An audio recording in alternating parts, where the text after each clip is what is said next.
అభివృద్ధి బాధ్యత నాది, పనిచేసే వారిని సర్పంచ్ ఎన్నికల్లో గెలిపించండి. ఇగో ఇటువంటి మాటలు మాట్లాడితేనే జనాలకు తిక్కలేస్తుంది. జనాలకు ఏం లేస్తుంది? తిక్కలేస్తుంది. ఆయనే చెప్పిండు, వస్తున్న ఆదాయంతో నాకు రాష్ట్రం నడుపుడు శాతనైతే లేదు, నన్ను కోసుక తిన్నా పైసలు లేవు, మీరు నన్ను ఏం చేస్తారు ఇంతకంటే, ఇగో కోసుక తినండి అని చెప్పి సిగ్గు లేకుండా ఆయన నిస్సహాయతనంత ఓపెన్ గా చెప్పినటువంటి రేవంత్ రెడ్డి ఇలా అభివృద్ధి అంటే ఏంటిదో చూపిస్తారట. నమ్ముదామా? నమ్ముతారా? నిజమేనా? రాష్ట్ర ఆదాయం ఏంది? మీరు పెట్టుకున్న బడ్జెట్ ఏంది? ఆ బడ్జెట్ లో మీ కేటాయింపులు ఎంత?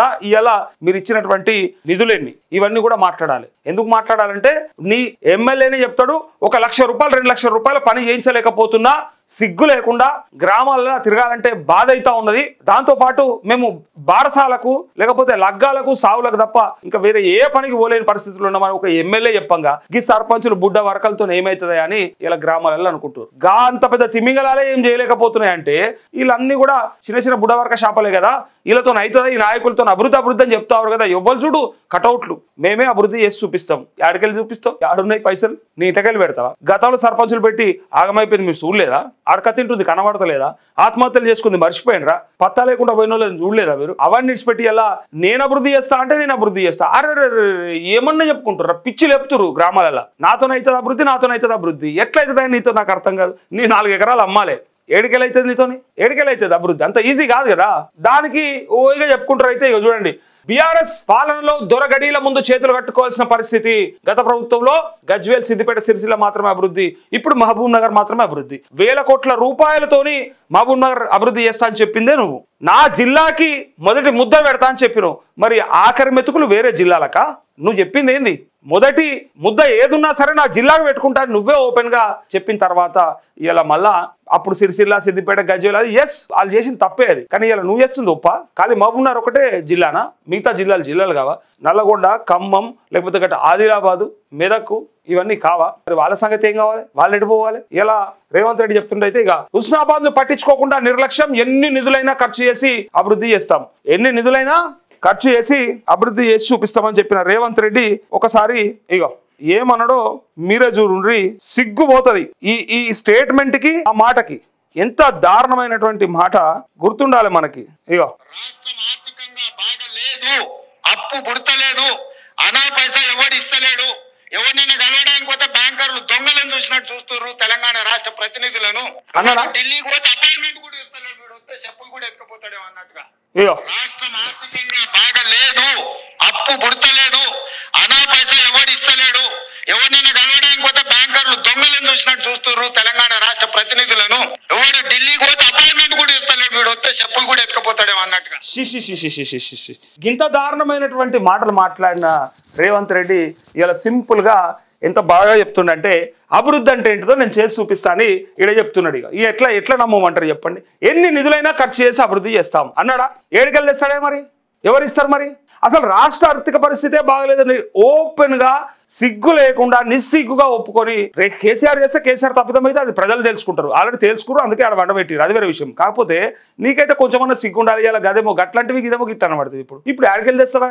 సర్పంచ్ అభ్యర్థులు అయితే ఆగుతలేరు. ఇక కాంగ్రెస్ పార్టీకి సంబంధించిన వాళ్ళు అయితే మాతోనైతుంది అభివృద్ధి, మాతోనైతుంది, మీకు చేస్తాం, మేము ఏం చేస్తావు, యాడున్నాయి, ఏమిచ్చిర్రు మీరు? రుణమాఫీ చేసిర్రా రైతులకి? గ్రామాలలో రైతు బంధు బరాబర్ వేయించిర్రా? ఇందిరా మిన్నులు వచ్చినాయి అందరికి? ఆత్మీయ భరోసా వేపిస్తున్నారా మీరు? అవుతుందా మీతోని? ఏమిచ్చిర్రు మీరు? 6 గ్యారెంటీలు గంగల కలిసిపోయినాయి 100 రోజులలో అని చెప్పి అవి విడిచిపెట్టు. కనీసం సగం మందికి చేసి సగం మందికి విడిచిపెట్టినాయన్న కంప్లీట్ చేసిరా? అవి కూడా చేయలే. ఒకనాడు నాకు బాగా గుర్తు, కాంగ్రెస్ నాయకులు కార్యకర్తలు దాచుకొని తిరిగిర్రు.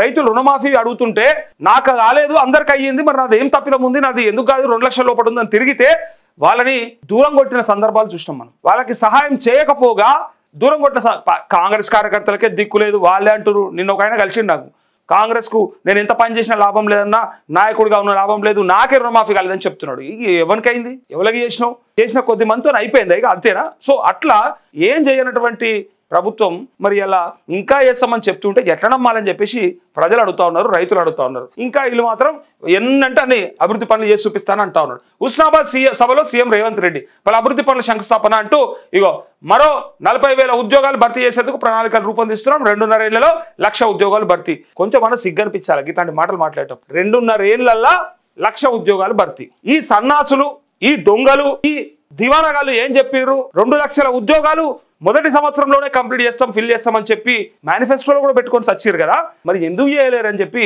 ఇలా నిరుద్యోగులు అడుగుతారు, విద్యార్థులు అడుగుతారు, ఉద్యోగ ఆర్తులు అడుగుతుండ్రు. వాళ్ళకి సమాధానం చెప్పాలి రేవంత్ రెడ్డి. ఇలా చెప్తా ఉన్నాడు కదా, మేము ఇంకో 40,000 ఉద్యోగాలు ఇస్తాం. ఈ 2 లక్షల ఉద్యోగాలు మరి ఎందుకు శాతం అయితే లేదు మనకి? ఎందుకు చెప్పాలి మరి? చేతగాని ముచ్చట్లు ఎందుకు చెప్పాలి మరి అని ఇలా విద్యార్థులు అడుగుతుండ్రు. వాళ్ళకి సమాధానం చెప్పాలి. ఒకటి, ఇంకా 2.5 ఏళ్ళు అంటే కథం అయిపోయింది అన్నట్టు అర్థం చేసుకోవాలి. దీన్ని బట్టి మాతోని నిధులు కావు, నీళ్ళు ఆపుడు శాత కాదు, ఉద్యోగాలు వేసుకోవడం అంతకంటే రాదు, ఇక ఏది కాదు, మీ కర్మకు మమ్మల్ని పెట్టుకోరని చెప్పి డైరెక్ట్ ఓపెన్గానే రేవంత్ రెడ్డి ఒప్పుకుంటున్నాడు. మనకన్నా సిగ్గుండాలని ఇలా ప్రజలు అనుకుంటున్నారు. హుస్నాబాద్ను అభివృద్ధి చేసే బాధ్యత తాను తీసుకుంటానని సర్పంచ్ ఎన్నికల్లో మంత్రులతో కలిసి పనిచేసే నాయకులను ఎన్నుకోవాలని సీఎం రేవంత్ రెడ్డి ప్రజలకు పిలుపునిచ్చారు.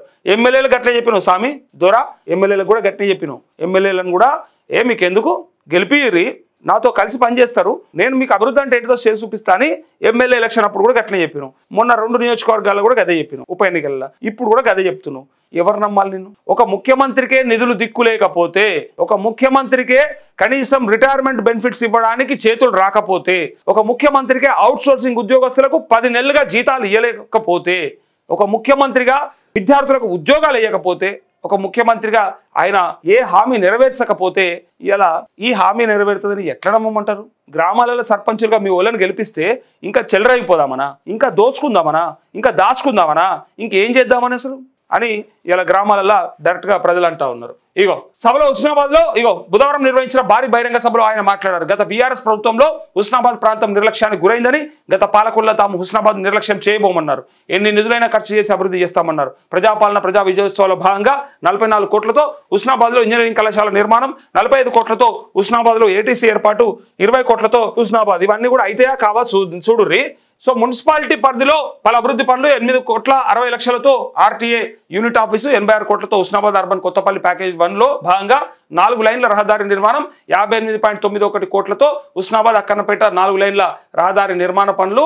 అయితే సీఎం రేవంత్ రెడ్డి మంత్రులతో కలిసి శంకుస్థాపన చేశారు.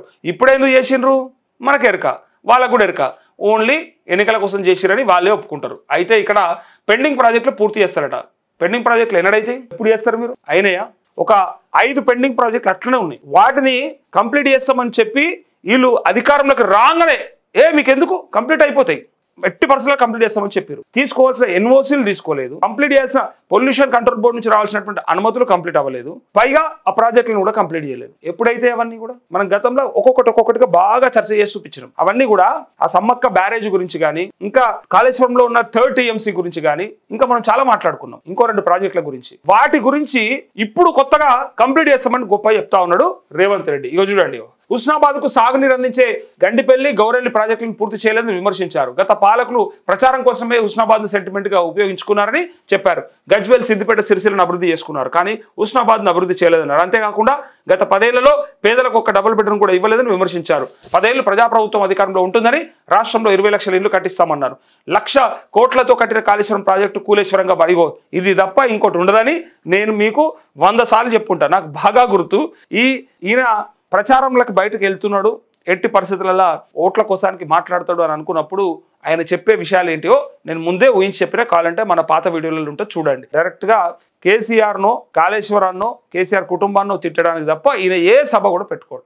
వాళ్ళని తిట్టడానికే సభ పెట్టుకుంటాడు. వాళ్ళని తిడితేనే ఈయనకి చప్పట్లు వస్తాయి, ఆయన తిడితేనే ఈలలేస్తారు, అంతకుమించి ఇంకోటి ఏం లేదు. సబ్జెక్టు కానీ, ఆబ్జెక్ట్ కానీ, కంటెంట్ కానీ ఇంకేమన్నా ఉంటేనేమో మరి మనకు రావాల్సినటువంటి నిధులు ఎట్లా, కేంద్ర ప్రభుత్వం నుంచి తీసుకురావాల్సినటువంటి నిధులు ఎట్లా, రాష్ట్రంలో రెవెన్యూ జనరేషన్ ఎట్లా, అవినీతిని ఆపి మేము ఎట్లయినా సరే రెవెన్యూ జనరేట్ చేస్తామని చెప్పి పథకాలన్నీ ఇస్తామని చెప్తే వాటి గురించి ఎట్లా రివ్యూ చేద్దామనే విషయం మర్చిపోయి కేసీఆర్ కుటుంబాన్ని తిట్టడానికి తప్ప, అంటే ప్రతిపక్షాలను తిట్టడానికి తప్ప ఇంకో దానికి ఉపయోగించుకోడు అని నేను ముందుగానే ఊహించినా అన్నట్టుగానే కాళేశ్వరం కూలేశ్వరం అయిందట. మళ్ళీ ఇక మరి గంధం వల్ల ప్రాజెక్టుకు నీళ్ళు ఏడికెళ్ళి వస్తాయో, ఏడికెళ్ళి తీపిస్తాడో, ఇవన్నీ చూడాలి గౌరెల్లి ప్రాజెక్టుకి ఇట్లా. సో కాళేశ్వరం ప్రాజెక్టు కూలేశ్వరంగా మారిందన్నారు. కాంగ్రెస్ హయాంలో చేపట్టిన SRSP ద్వారానే కరీంనగర్, వరంగల్ జిల్లాలకు సాగునీరు అందుతున్నాయని గుర్తు చేశారు. బాక్రానంగల్, శ్రీశైలం ప్రాజెక్టులు దేశానికి సేవలు అందిస్తున్నట్టు తెలిపారు. వ్యవసాయం కోసం రాష్ట్ర ప్రభుత్వం 1,40,000 కోట్లు ఖర్చు చేసినట్టు తెలిపారు. రైతు భరోసా కింద 9,000 కోట్లు రైతుల ఖాతాల్లో జమ చేసినట్టు తెలిపారు. మహిళలకు ఫ్రీ బస్సు ప్రయాణంతో పాటు బస్సు ఓనర్లను చేసినట్టు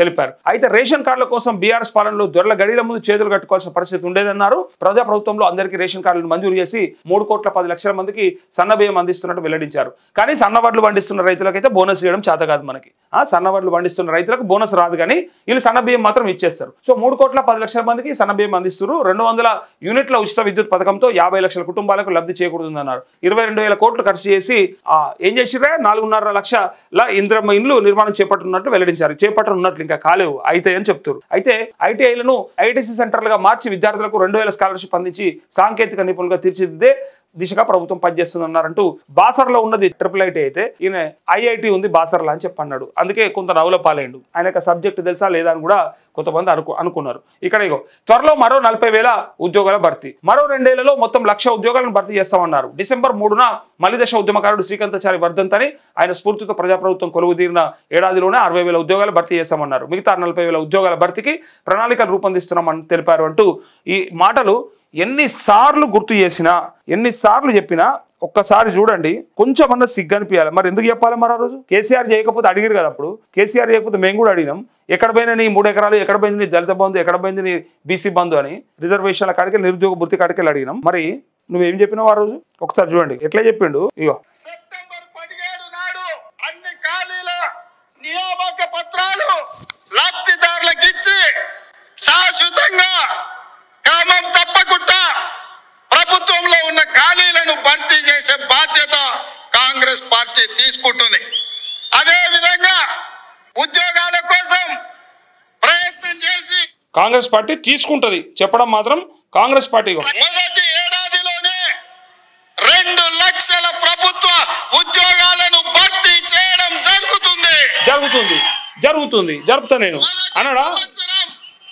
2 లక్షల ప్రభుత్వ ఉద్యోగాలను భర్తీ చేసే బాధ్యత రాష్ట్ర కాంగ్రెస్ పార్టీ తీసుకుంటుంది. మిత్రులారా, రాష్ట్ర కాంగ్రెస్ పార్టీ తీసుకుంటది, నేను తీసుకోను. మీరంతా పిచ్చోళ్ళు, మీరంతా ఊహించుకోరు. ఎవరి కాళ్ళు ఏంటిదో ఊహించుకోర్రి. మీ అందరినీ అవలాగాలని చేసిన నేను చెవులో పువ్వులు పెట్టినా చూడుర్రి. మొదటి సంవత్సరంలో 2 లక్షల ఉద్యోగాలని చెప్పినా, కానీ ఇవాళ మాత్రం ఇగో త్వరలో మరో 40,000 ఉద్యోగాలని చెప్పి మొత్తానికి ఆయన చెప్తున్న మాట ఏంటంటే ఏడాదిలో 60,000 ఇచ్చిన అని చెప్పాడు. మరి 2 లక్షలని ఎవడు చెప్పమన్నాడు? ఎవడు అడిగిండు? మరి అడిగిండ్రని చెప్పి విద్యార్థులను రెచ్చగొట్టి చివరికి నువ్వు ఇస్తున్నది ఏంది, ఇవాళ వస్తున్నది ఏంది? ఎందుకోసానికి రాలేవు మరి ఉద్యోగాలు? ఇది చేత కాదు. మళ్ళా మాట్లాడతారు ఇక. ఇగో బీఆర్ఎస్ విధ్వంస పాలన మంత్రి తుమ్మల నాగేశ్వరరావు, మీది మంచి పాలన, మీది బంగారు పాలన, మీది ప్రజాపాలన, గ్రేట్. మీరు నిజంగా గత 10 ఏళ్లలో విధ్వంస పాలన సాగింది. విధ్వంస పాలన చేసిండ్రని అనిపిస్తేనే తీసుకుపోయి బండకేసి కొట్టిరాలని, తీసుకుపోయి బొంద పెట్టిరాలని. మీదేం పాలన? మీది మంచి పాలన, మీది ప్రజాప్రభుత్వమా? ఇదేనా మీరు చేసింది? ఈ తుమ్మల నాగేశ్వరరావు మాట్లాడితే ఇక మనం అంతా వినాలే. తుమ్మ మొద్దు లేక సప్పుడేక కూర్చున్నాడు. రుణమాఫీ కాలేదు సార్ మిగిలిన వాళ్ళకంటే, నాకు సంబంధం లేదు, బడ్జెట్ లేదు, కేబినెట్ నిర్ణయం. ఏం కేబినెట్ నిర్ణయం? అట్లా మాట్లాడినోడు ఇలా బీఆర్ఎస్ పాలనలా విధ్వంసం జరిగితే నువ్వు ఏ గుడ్డిగాడిది పనులు దోమనీకి అనున్నావు అప్పుడు? ఇంకా ఇది అసలు ముచ్చట. ఇంకా మీరంతా ఆడున్నారు. పొంగులేటి ఆడున్నాడు, తుమ్మల ఆడున్నాడు. అంతకుముందు ప్రభుత్వంలో ఉన్న సన్నాసులంతా ఎవరు? ఏ దొంగల చేతిలో ఉండే రాజ్యం? ఇప్పుడు చెప్పండి. ఆనాడు ఆ ప్రభుత్వంలో ఉన్న మంత్రివి నువ్వే కదా అంటే తప్పులు మీరు చేసిరన్నట్టే కదా, ఒప్పుకున్నట్టే కదా. సిగ్గు లేకుండా విధ్వంస పాలన జరిగిందని చెప్పి డైరెక్ట్గా అప్పటి మంత్రి ఇప్పుడు మంత్రిగా ఉండి అంటున్నాడు అంటే సిగ్గులేని జన్మలని అర్థం చేసుకోవాలి ఇట్లా మాట్లాడినప్పుడు. మరి ఆనాడు ఎవరిని తప్పిదం? ఇలా వాళ్ళ గురించి మాట్లాడుతున్నావు కదా. ఆ ప్రభుత్వం నుండి నువ్వేం చేసినావు? గొప్ప చేసినావు, ఉద్ధరించినావు. గత 10 ఏళ్లలో విధ్వంస పాలన సాగింది. అభివృద్ధి కార్యక్రమాలు సక్రమంగా నిర్వహించేలా సీఎం రేవంత్ రెడ్డికి చేదోడు వాదోడులో ప్రజలు ఉండాలి.